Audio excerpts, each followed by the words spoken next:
இந்த உலகம் ஒரு மாறுபட்ட சகாப்தத்தில் நுழைந்து விட்டது. ரஷ்யா உக்ரைன் மோதல், இஸ்ரேல் ஈரான் தாக்குதல், இந்தியா பாகிஸ்தான் பதட்டம், இவை அனைத்தும் உலகம் எப்பொழுதும் போருக்கு தயாராக இருக்க வேண்டியதை நினைவூட்டுகின்றன. இந்த காலத்தில் இந்திய அரசு தனது பாதுகாப்பு பலத்தை பல மடங்காக உயர்த்த ஒரு மிகப்பெரிய திட்டத்தை செயல்படுத்தியுள்ளது. அந்த திட்டத்தின் பெயர் மாஸ்டர் ஸ்ட்ரோக். இதன் மூலமாக இந்தியா ஒரு முழுமையான உள்நாட்டு ஆயுத சக்தியாக உருவெடுக்க தயாராகின்றது. இந்த மாஸ்டர் பிளான் கடந்த சில மாதங்களில் செறிவுடன் செயல்படுத்தப்பட உள்ளது.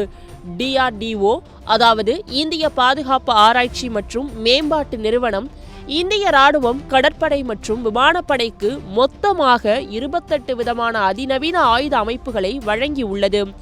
இந்த பட்டியலில் சிறு கையெறி குண்டுகளிலிருந்து ருத்ரம் போன்ற வானிலிருந்து வான் தாக்கும் ரேடியேஷன் எதிர்ப்பு ஏவுகணைகள் வரை விரிகின்றது.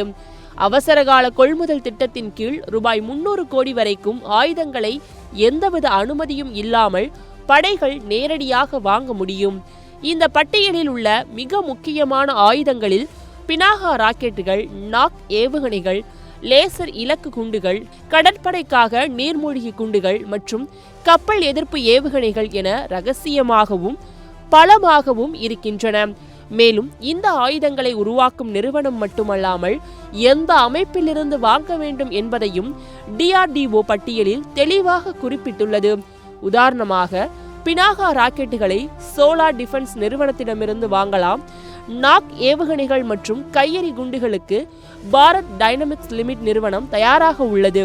இந்த 28 ஆயுதங்களில் 14 இராணுவத்திற்கும், 8 கடற்படைக்கும், 6 விமானப்படைக்கும் ஒதுக்கப்பட்டுள்ளது.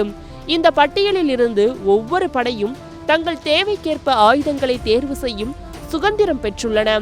இதில் டாங்கி எதிர்ப்பு ஏவுகணைகள், மிக குறுகிய தூர ஏர் டிஃபென்ஸ், ஸ்மார்ட் விமான எதிர்ப்பு குண்டுகள், நீண்ட தூர சரக்கு குண்டுகள் போன்றவை முக்கியமாக இடம்பெற்றுள்ளன. இவையெல்லாம் போர்க்காலத்தில் இந்தியாவின் தற்காப்பாற்றும் சக்தியை பல மடங்கு உயர்த்தவிருக்கின்றன. ஏற்கனவே பிரம்மோஸ் சூப்பர்சோனிக் ஏவுகணைகள், ஆகாஷ் ஏர் டிஃபென்ஸ் அமைப்புகள் போன்றவை பாகிஸ்தான் தாக்குதல்களில் இந்தியாவை வெற்றியடைய செய்தவை என்பது குறிப்பிடத்தக்கது.